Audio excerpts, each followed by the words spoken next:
ada beberapa mubasyirat. Ini penting diketahui. Insya Allah mubasyirat itu orang yang sudah ujlah di sini prioritas Allah sertakan menjadi pembantu utama Al-Mahdi ya. Mubasyiratnya. Di dalam hadis juga begitu Mas. Pembantu utama ya, utama ya. Al-Mahdi itu adalah para ahli Ashabul Kahfi.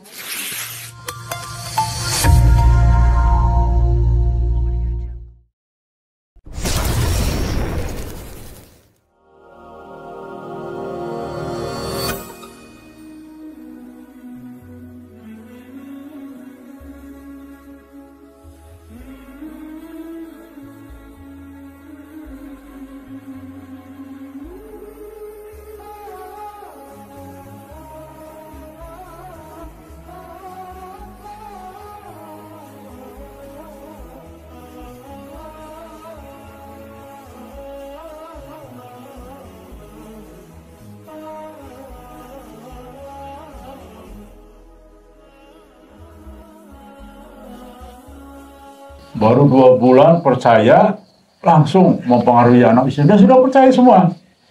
Saya tampilkan Mas Mulyono. Silakan Mas Mulyono.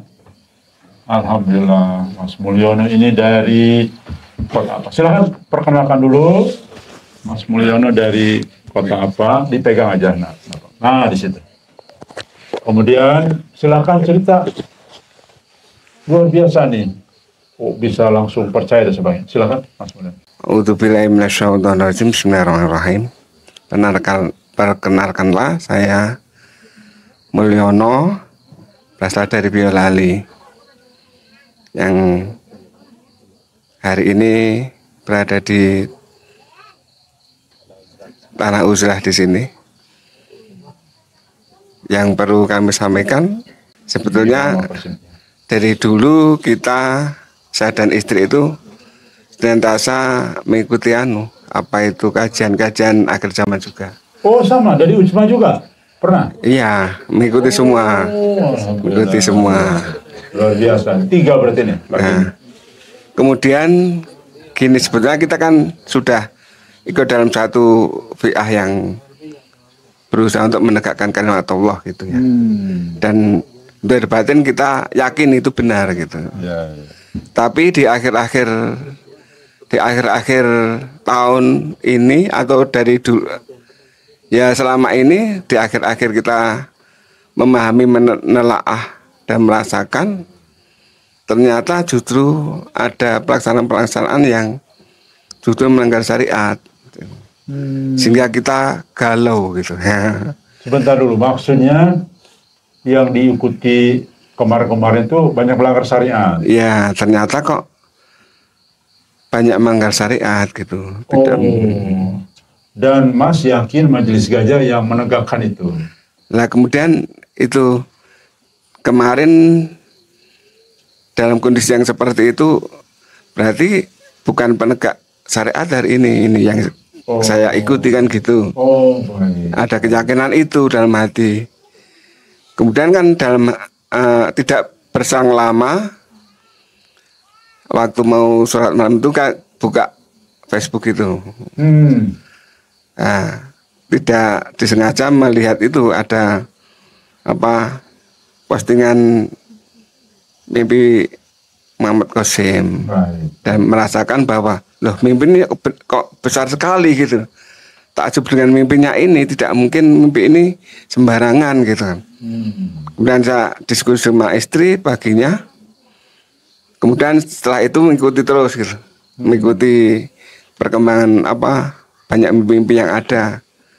Nah, kami juga saling terus mengikuti itu bersama istri. Nah, setelah itu melihat postingan tatkala di sini ada testimoni itu. Loh, ternyata ada kampung uzlahnya juga gitu. Lah, ini wajahnya ada di sini ya. Ya. Lah, ternyata di tempat ini gitu. Lah, kami kan penasaran langsung itu waktu WA Kang Diki itu cari nomornya itu kan. Wajahnya kayaknya nggak ada yang ganteng, Mas. Ya itu. Mau genahke gitu ya. Genahke atau mencari tahu syarat dan sebagainya kan saya tanya itu ya. Syaratnya apa untuk uzlah dan sebagainya, di mana dan sebagainya. Kemudian aku tanya sama admin juga. Nah, kemudian kita memastikan apakah betul ada tanah uzlah dan sebagainya, seperti apa kondisinya. Kita hari ini memang ingin mengetahui itu. Untuk nanti kita diskusikan bersama bagaimana langkah kita selanjutnya nanti itu. Dan terus mengikuti itu tim gajah itu. Baik. Baru 2 bulan ini ya, yakin ya? Ya. Tepatnya tanggal 16 November malam. Masya Allah. Waktu ulang tahun itu. Oh. waktu ulang tahun ya. 16 November berarti baru sebulan setengah ya? Ya itu berarti. Mas baru mualaf nih, masih mualaf. Masih mualaf ini. Masalah. Dan sudah ada niat uzlah ya? Ya sudah ada. Dari dulu memang ingin itu, ingin uzlah itu. Oh. Cuma mana yang tepat, mana yang benar gitu. Baik. Rekan sekalian dimanapun berada ya. Ini menarik ini. Dulu pengikut Ujma juga, ya pengikut Unsara Yaman. Coba lihat, perhatikan ya.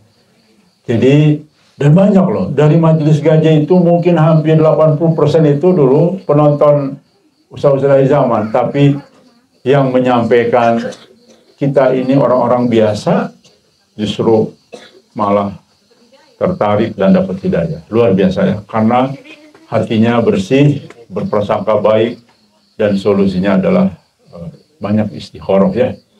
Kok bisa sampai putrinya, ada yang kuliah lagi ya? Ada. Kok percaya gitu loh, padahal ada dia UIN juga ya, ada yang di UIN ya? Tuh, sekolah agama. Ayahnya mungkin kurang paham agama, putranya kuliah di pendidikan agama, tapi percaya sama beliau nih. Coba gimana Pak, ini kok banyak teman-teman susah mempengaruhi suaminya, mempengaruhi istrinya, anaknya susah ya, tapi kok Mas kok bisa berhasil gitu, gimana? Kalau hidayah itu kan semua dari Allah sebetulnya. Iya betul, hidayah dari Allah. Kalau istri itu dari awal kita ketemu itu memang niatnya untuk ya Allah jadikanlah kalau dia itu baik untuk dunia dan akhiratku, dekatkanlah untukku kan gitu. Istri juga berdoa seperti itu. Oh, jadi, calon istri waktu itu kan seperti itu doanya. Oh jadi betul-betul menerapkan kaidah Islam, suami jadi pemimpin leader ya? Ya dari awal gitu. Masalah terusan. Kalau anak-anak kan mereka ada kepercayaan pada kita berdua, saya dan istri. Mereka percaya, walaupun pelaksanaannya juga seperti anak-anak ya, masih anak-anak kan gitu ya. Tapi pada dasarnya mereka itu percaya pada bapak dan ibunya. Ya. Masya Allah, luar biasa tuh. Jadi contoh ya, inilah suami yang ideal, istri yang ideal. Apapun samina wa ta'na kepada suami itu penting, Masya Allah. Ya, tapi tentu suami yang menjadi dan menjalankan kaidah Islam yang benar. Dan luar biasa beliau berani. Kan sebelum ke Gajah nih ikut ke organisasi besar ya, nggak usah disebutin. Ya. Organisasi besar loh, yang sudah mapan. Tapi beliau hati nurani mengatakan kok banyak melanggar syariat gitu. Setelah mendengar banyak kajian Gajah, nah maka beliau sekarang gabung ke Gajah yang belum mapan, kita nih belum apa-apa, bukan siapa-siapa, nggak ada kita nih tokoh besarnya, tapi luar biasa, itulah hidayah. Dan yang paling menarik lagi, walaupun mu'alaf di dalam konteks keyakinan kepada mubasyirat, tapi sudah meyakinkan istrinya, anak-anaknya, dan mereka samina wa ta'na terhadap kepada ayah ibunya. Masya Allah. Ini luar biasa loh pagi ini. Kita mau menampilkan contoh-contoh unggul nih. Alhamdulillah, saya merasa senang sekali dan semakin malu kita ya. Saya sendiri Mas, kok saya bisa mempengaruhi yang lain, orang lain, kok anak sendiri saya susah. Masih ada anak saya yang belum percaya sampai hari ini. Luar biasa Mas, yang beruntung sekali ya. Baik, lalu gimana selanjutnya? Ada yang mau disampaikan? Ya nanti mengatur bagaimana caranya gitu. Untuk Kan ujian. ya sambil kumpul-kumpul. Baik. Gini Mas, supaya juga teman-teman tahu semua nih di rumah dan dimanapun berada, Majelis Gajah kita tidak pernah memberi syarat apa-apa, bahkan saya tidak pernah meminta KTP yang mau ujian, tidak pernah menanyakan nama istrinya siapa, kemudian latar belakangnya dari mana, pernah kasus apa atau apapun lah, atau syarat kelakuan baik, tidak pernah. Welcome siapapun. Bahkan ada seorang kesini yang penuh dengan tato. Welcome. Masa lalunya kubur, tinggalkan. Kita sama-sama meraih masa depan. Jadi itu saya kira perlu teman-teman di rumah. Kalaupun ada infak, itu sebetulnya untuk iuran. Ya, kita kan setahun sekali iuran kepada pemerintah karena kita menggunakan hak guna ya usaha di sini, wajar dimanapun begitu. Jadi sebenarnya gitu Mas, di sini tidak ada bisnis, bahkan tidak boleh, termasuk saya, berpikir Mas datang harus mengatakan untung bagi kita. Tidak, Mas datang malah yang ada mohon maaf sebaliknya. Ya, banyak risiko di sini yang tidak saya sampaikan ke publik dan saya mencari solusi sendiri karena saya tidak ingin merepotkan teman-teman ya, baik yang di rumah maupun dimanapun berada. Teman-teman mau bantu, alhamdulillah. Tidak juga tidak apa-apa karena saya punya keyakinan Allah pasti menolong kita ya. Dan terbukti kita 5 tahun loh bertahan di sini tanpa ada usaha apapun di sini. Bahkan periode pertama, kedua, ketiga panen kita gagal terus. Baik gagal karena masalah apapun. Dan alhamdulillah baru sekarang inilah kita mulai ada keberhasilan, walaupun mungkin masih 20-30%-nya keberhasilan itu. Tetap 70-80% masih harus disubsidi, artinya belum mandiri. Jadi Mas gini, kesini itu yang penting niat kuat. Ya, memang betul, idealnya sebaiknya kita punya saung diri ya, idealnya. Tetapi tidak menutup ruang kepada siapapun yang sudah dapat hidayah untuk silakan ucap ya. Asal mau tidurnya numpang di saung orang ya, asal mau begitu aja sih sebetulnya. Tapi tidak menutup siapapun, bahkan tidak ada syarat apapun. Saya tidak pernah meminta apapun syarat. Bahkan kemarin ini contoh nih Mas Ruslan, Ujlah itu mau berangkat belum, saya baru tahu terakhir loh, belum jadi anggota Gajah ya, belum loh. Luar biasa. Oh Mas Ramli ya, belum jadi anggota Gajah. Kang, saya mau Ujlah. Oh iya silakan. Dari mana? Sumut, ya silakan. Gini. Oke, pokoknya asal niat saya bantu ya. Pas mau berangkat saya baru nanya, Mas udah anggota Gajah belum? Belum. Bayangkan. Tidak apa-apa. Jadi boleh Kang gak anggota? Enggak, silakan saja. Siapapun ya, saya kira demikian. Silakan ada tambahan. Sebetulnya kan gini, walaupun anak-anak itu juga sudah tetap ikut orang tua, namun kan kita juga ingin menyampaikan bahwa tantangan di sini itu seperti ini, keadaan seperti ini, biar mereka kesiapan mereka itu juga full gitu, ya, penuh sepenuhnya. Dari awal udah paham kondisi dan situasi dan persiapan apa yang mereka harus persiapkan baik zahir maupun batinnya kan gitu. Baik, luar biasa ya. Alhamdulillah saya kira kita sudah ada 3 pembicara dan semuanya luar biasa ya. Masya Allah. Baik, terakhir silakan Mas Sigit. Ya, ini beliau tinggal di Padalarang dan sebetulnya aslinya dari Madiun. Silakan Mas. Tinggal di Cimahi ya, Padalarang. Baik, Mas sudah 2 kali yang sini Mas ya? Iya. Alhamdulillah. Baik, gimana dulu awal percaya? Masih ingat? Insya Allah. Bismillahirrahmanirrahim. Nama saya Sigit Budiarto. Saya kelahiran Madiun aslinya. Ya. Sebenarnya mulai tahu berita itu saya kurang kurang ingat jelas. Ya. Itu berita itu dari sobekan koran atau dari media sosial gitu. Baik, Yang baik. jelas waktu itu udah lama sih sebenarnya. Mungkin sebelum corona malah sebenarnya. Tahu Oke. itu sebelum corona. Tapi saya juga sempat ngobrol-ngobrol sama teman-teman, ini ada berita gini gitu. Ya, ya. Terus berlanjut ya, tapi saya mempercayai gitu, cuman berhubung kesibukan soal rumah tangga, soal kerja, soal gitu. Jadi agak terlupakan. Tapi akhir-akhir sebelum Lebaran kemarin udah mulai naik lagi itu rasa penasaran saya gitu. Ya, ya. Terus mulai lebih percaya lagi waktu setelah Lebaran kemarin. Kenapa itu? Ya, saya buka-buka di media sosial gitu. Kok ada sangkut pautnya dengan Diki Chandra gitu. Saya juga heran, Diki Chandra yang mana ini gitu. Ya, saya pikir artis itu. Ya. Saya nggak tahu. Ya. Mulai percayanya dari situ.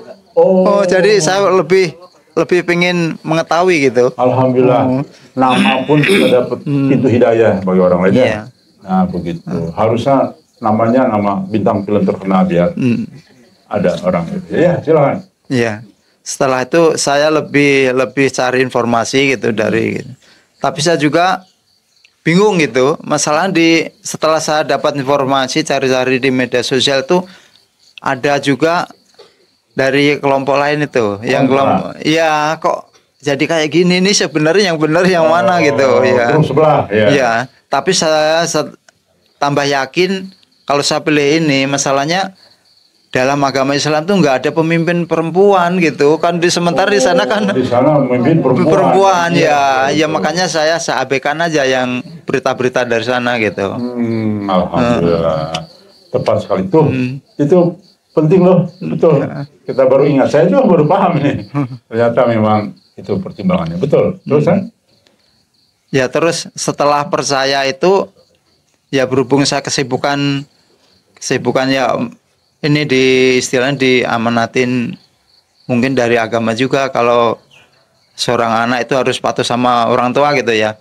Sementara saya tinggal di Cimahi, keluarga Cimahi, KTP Cimahi juga. Sementara ibu saya sekarang di Madiun, dia udah sepuh, udah pikun lah istilahnya. Sementara anaknya 5 lagi. Itu pada kesibukannya nggak ada yang mengalah gitu. Ya terpaksa saya harus keluar kerja. Sementara ke sana, ke Madiun gitu. Sambil petani ya di sana? Iya. Ya, nggak ada kegiatan apa-apa, jadi memanfaatkan ada sekitar rumah. Iya gitu. Sekitar rumah. Tapi rumahnya luas loh itu. Iya, 700 meter persegi. Iya, luas itu ya. Baik. Tapi ya setelah usaha belajar bertani, belajar apa, belum ini juga banyak yang gagalnya ya. Tapi kan katanya punya toko di Cimahi ya? Ya, saya punya toko sepatu di Cimahi. Alhamdulillah. Ya, saya tinggali buat istri ini itu. Kebetulan pada nggak punya sepatu di sini.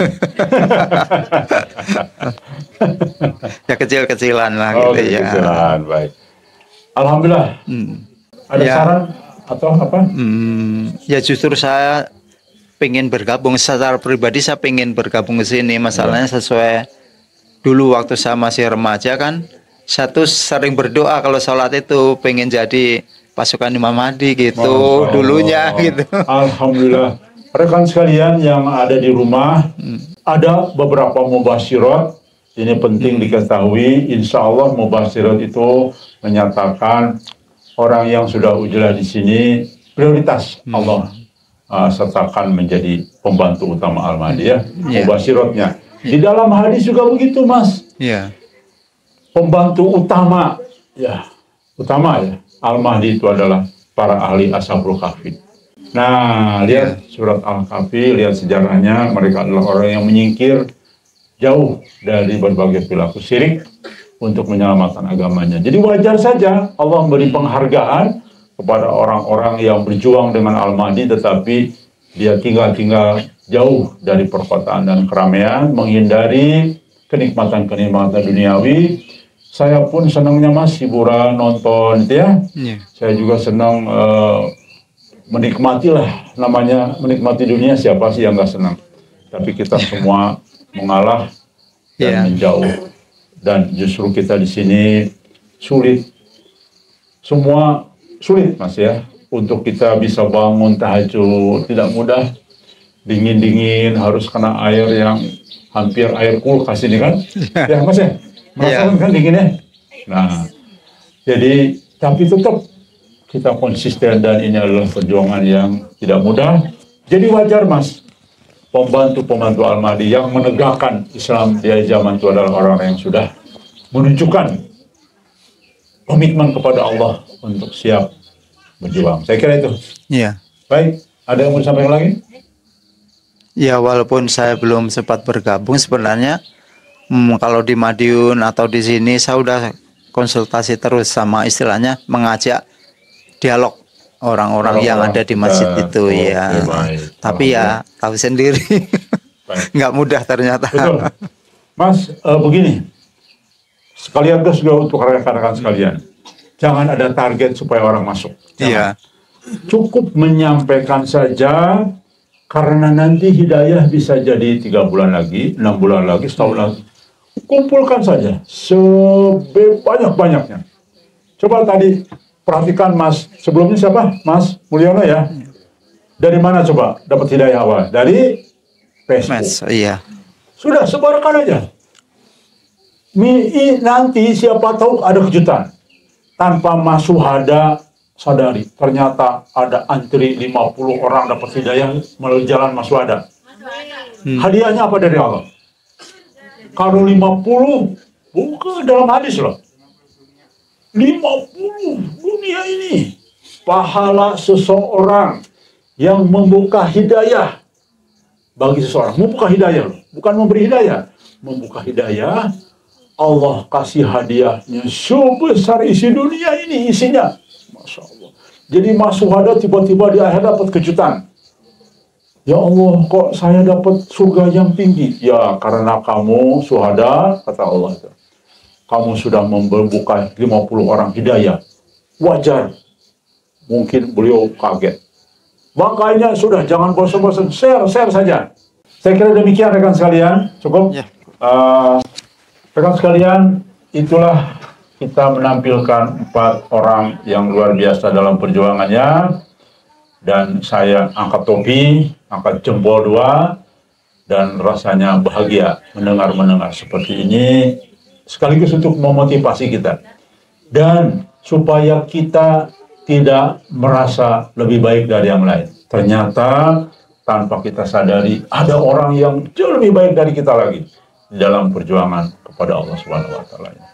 Mudah-mudahan kita semua adalah bagian kelompok orang yang Allah cintai, Allah ridhoi, dan mudah-mudahan kita terus dipertahankan oleh Allah menjadi pengikut Al-Mahdi sampai nanti saatnya. Demikian, terima kasih. Wassalamualaikum warahmatullahi wabarakatuh.